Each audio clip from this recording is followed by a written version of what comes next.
गेल्या अनेक दिवसांपासून उद्धव ठाकरे आणि राज ठाकरेंची युती कधी होणार याची राजकीय वर्तुळामध्ये चर्चा होती। अखेर या युतीला मुहूर्त मिळालाय। उद्या दुपारी 12 वाजता ठाकरेंची शिवसेना आणि मनसेच्या युतीची घोषणा होणार आहे अशी माहिती ठाकरेंच्या सेनेचे खासदार संजय राऊतांनी दिली आहे। मात्र उद्या जागा वाटप जाहीर होणार नसून फक्त युतीची घोषणा होईल अशी माहिती आहे। ठाकरेंची शिवसेना आणि मनसेच्या युतीबाबत यशवंत किल्लेदार यांनी प्रतिक्रिया दिली आहे। राजकारण बाजूला ठेवा, दोन भाऊ एकत्र येत आहेत हीच आमच्यासाठी आनंदाची गोष्ट आहे असं मनसे नेते यशवंत किल्लेदार यांनी म्हटलंय। तर उद्या 12 वाजता दोन्ही ठाकरे महाराष्ट्राला अपेक्षित असलेली घोषणा करतील असं म्हणत अंबादास दानवेंनी युतीच्या घोषणेला दुजोरा दिलाय। संजय राऊत साहेबांनी जी घोषणा केली आहे, ट्विट केलेलं आहे, ते ट्विट केलं आहे म्हणजे ते नक्कीच खरं असणार आणि उद्या 12 वाजता जर युतीची घोषणा होत असेल तर ते आम्ही त्याचं स्वागत करतोय। खरं तर मी तर म्हणेन की राजकारण ठेवा बाजूला, राजकारणापलीकडे जाऊन जर आम्ही विचार केला किंवा आम्ही करतो तेव्हा मला असं वाटतं की दोन भाऊ एकत्र येतात हेच आमच्यासाठी खूप आनंदाची बाब आहे। निवडणुका लागल्याशिवाय युतीची घोषणा होत नसते ना, उगाच अगोदरच युतीची घोषणा कशी होणार। आणि जागा वाटपावर देखील अतिशय खेळीमेळीने सौहार्दपूर्ण वातावरणात चर्चा चालू आहेत। त्यामुळे हे आम्हाला माहिती होतं युती निवडणुकीच्या तोंडावर होणार आणि ती आता होते।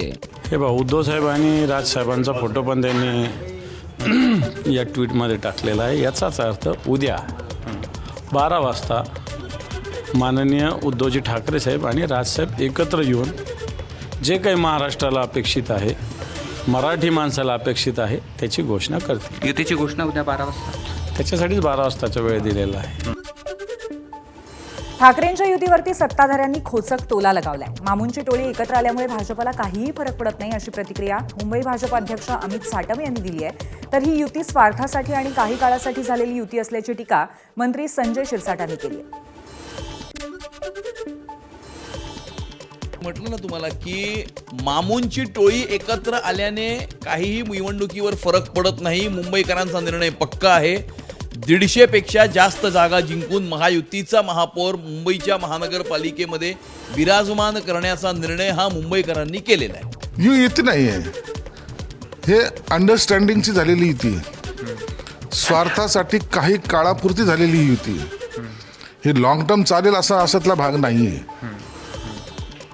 ही मजबुरीमध्ये झालेली युती आहे। एकाकी पडलेल्या उभाटाला साथीदार कोणी मिळत नव्हतं म्हणून झालेली युती आहे। ही मराठी माणूस किंवा काहीतरी वेगळं घेऊन युती केली आहे असातला भाग नाहीच आहे। शिवसेना मुंबई महापालिका निवडणुकीमध्ये 50% जागांवरती ठाम आहे अशी माहिती आहे। काल वर्षा निवासस्थानी मुख्यमंत्री फडणवीस आणि उपमुख्यमंत्री शिंदेंची जागा वाटपासंदर्भात बैठक झाली। मुंबई मनपाच्या 227 पैकी 112 वॉर्डसाठी शिवसेनेची आग्रही भूमिका आहे। कालच्या बैठकीमध्ये 50% जागांवरती ठाम असल्याचं मत शिवसेनेनं मुख्यमंत्र्यांसमोर मांडल्याची माहिती आहे। तर 150 जागांचा तिढा सुटला असून इतर जागांचा तिढा कायम आहे। त्या संदर्भात आज पुन्हा भाजप आणि शिवसेनेमध्ये चर्चा होण्याची शक्यता आहे। तर आज भाजपची पहिली यादी सुद्धा जाहीर होऊ शकते। काल मुख्यमंत्री देवेंद्र फडणवीस आणि उपमुख्यमंत्री एकनाथ शिंदेंमध्ये झालेल्या बैठकीत सर्व 29 महापालिका एकत्र लढवण्यासंदर्भात चर्चा झाल्याची माहिती आहे। तसंच या बैठकीला दोन्ही पक्षांचे महत्त्वाचे नेतेही उपस्थित होते।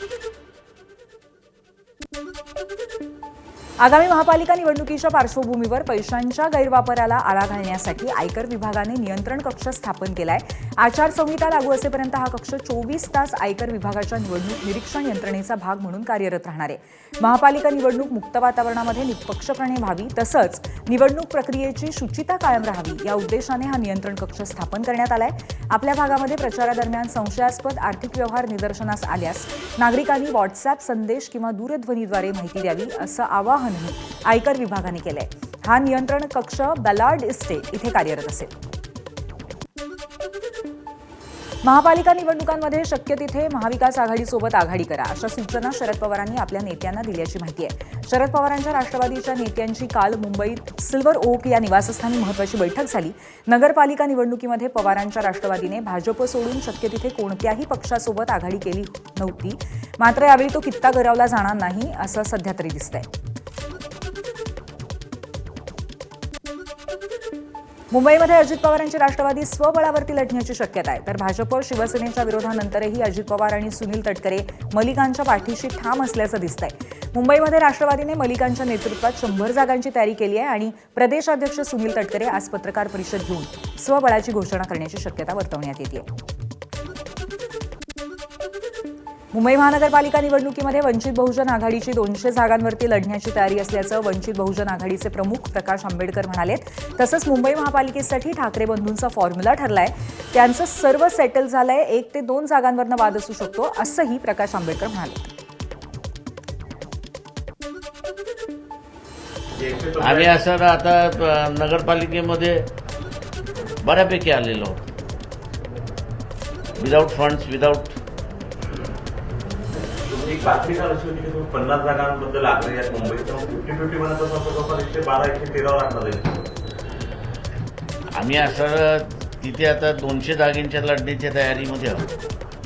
नवरदेव तयार आहे, मुली पाहणं सुरू आहे, मात्र शेवटी लग्न कोणत्या मुलीसोबत तुम्ही सांगितलं समाजाची असेल म्हणून मी म्हटलं ना, सगळ्या मुली पाहणं आहेत हे बरोबर आहे.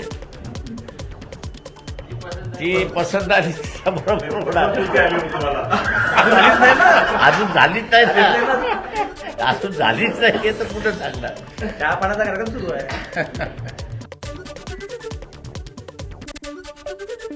आपने मुंबईमध्ये निवडणूक स्वबळावर लढवण्याची घोषणा केली असून सर्वच्या सर्व 227 जागांवरती ते निवडणूक लढवणार आहेत. पहिल्या यादीत पक्षाने 21 उमेदवारांची नावं जाहीर केली आहेत. तसंच सर्व उमेदवारांनी नुकतीच प्रचाराला सुरुवातही केली आहे. दरम्यान पक्षाने निवडणुकीसाठी 40 स्टार प्रचारकांची यादीही जाहीर केली आहे. राज्यामध्ये आता महापालिका निवडणुकांसाठी राजकीय वातावरण चांगलंच तापलंय. 29 महापालिकेसाठी आजपासून अर्ज भरायला सुरुवात झाली आहे. 30 डिसेंबरपर्यंत ही प्रक्रिया चालणार असून अर्जांची छाननी 31 डिसेंबरला होईल. 2 जानेवारीपर्यंत अर्ज मागे घेण्याची मुदत आहे आणि निवडणूक चिन्हाचं वाटप आणि अंतिम उमेदवारांची यादी 3 जानेवारीला प्रसिद्ध होणार आहे. सर्व 29 महापालिकांसाठी 15 जानेवारीला मतदान होईल आणि 16 जानेवारीला मतमोजणी होईल. ठाणे महानगरपालिका निवडणुकीचं बिगुल वाजलं तसं अनेक इच्छुकांनी तयारी सुरू केली आहे. आजपासून उमेदवारी अर्ज भरायला सुरुवात झाली आहे. कोपरी नौपाडा प्रभाग समिती इथं आज इच्छुकांनी अर्ज भरण्यासाठी मोठी गर्दी केलेली दिसली. पुणे पिंपरी चिंचवड महापालिकेसाठी उपमुख्यमंत्री अजित पवार गेल्या 3 दिवसांपासून पदाधिकाऱ्यांसोबत बैठका घेत आहेत. तर इच्छुक उमेदवार आणि नाराज कार्यकर्त्यांशी अजित पवार संवाद साधतायत. त्यामुळे भाजपमध्ये झालेल्या जोरदार इन्कमिंग नंतर अजित पवारांनी पुण्यामध्ये ठाण मांडलंय. मुंबई महापालिकेमध्ये दोन्ही राष्ट्रवादी एकत्र लढणार असल्याचं निश्चित झालं, तशी माहिती अजित पवारांच्या राष्ट्रवादीचे शहराध्यक्ष सुभाष जगतापांनी दिली आहे. तर 25 किंवा 26 तारखेला आघाडीची घोषणा होईल असंही ते म्हणाले.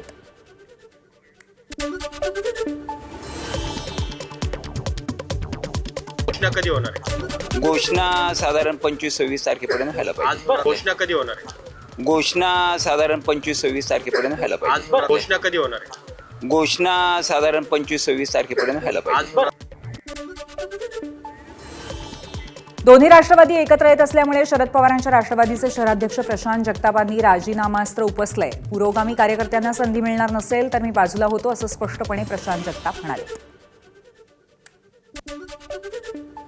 तर प्रशांत जगताप, राजीनामा देणारी माहिती मीडियाकडूनच मिळाली, माझ्याकडे काही माहिती नाही अशी प्रतिक्रिया सुप्रिया सुळेंनी दिली आहे. प्रशांत जगतापांचा राजीनामा आपल्याकडे आला नाही, आम्ही त्यांची समजूत काढू असं स्पष्टीकरण पवारांच्या राष्ट्रवादीचे प्रदेशाध्यक्ष शशिकांत शिंदेंनी दिली. राजीनाम्याचं मला काही माहिती नाही, कारण का माझ्याकडे तर राजीनामा आलेला नाही किंवा शिंदे साहेबांकडे प्रोटोकॉलप्रमाणे यायला पाहिजे.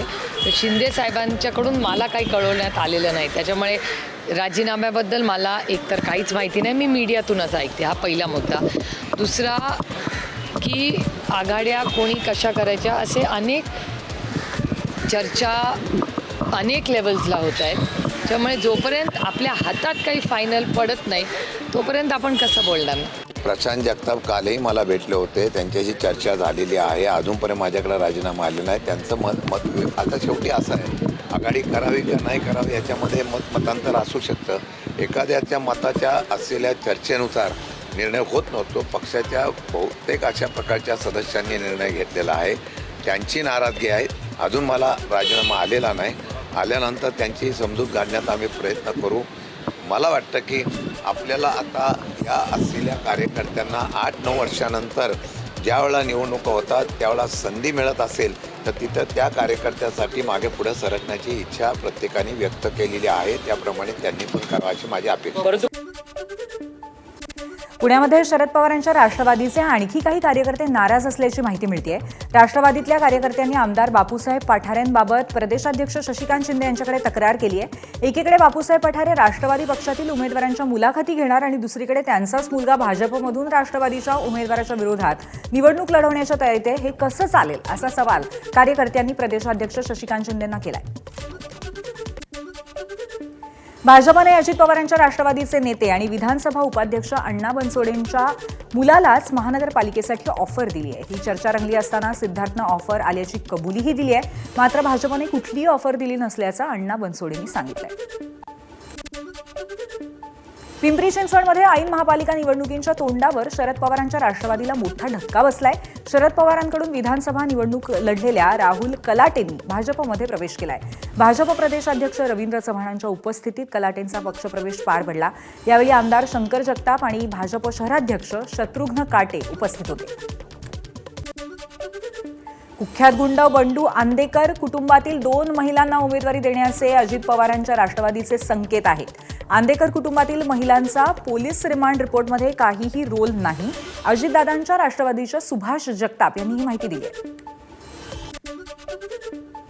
सोलापूर महानगरपालिका निवडणुकीमध्ये अजित पवारांची राष्ट्रवादी स्वबळावरती लढणार आहे. अजित पवारांच्या राष्ट्रवादीचे सोलापूर जिल्हाध्यक्ष उमेश पाटलांनी ही माहिती दिली आहे. तसंच राष्ट्रवादी मोठ्या प्रमाणावरती इनकमिंग होत असून विजयाचा विश्वासही उमेश पाटलांनी व्यक्त केलाय. जिल्हा परिषदेला मी सोलापूरचा ग्रामीणचा जिल्हाध्यक्ष आहे. अजितदादांच्या बरोबर मी चर्चा केलेली आहे आणि जिल्हा परिषदेला देखील आम्ही सोलापूर जिल्ह्यातल्या सर्व 68च्या 68 जागा या स्वबळावर लढवण्याचा निर्णय त्या ठिकाणी घेतलेला आहे आणि त्या दृष्टिकोनातून फार मोठ्या प्रमाणावर इनकमिंग सोलापूर महानगरपालिकेच्या अंतर्गत महत्त्वाच्या नेत्यांचा सुरू आहे. आपल्याला कल्पना आहे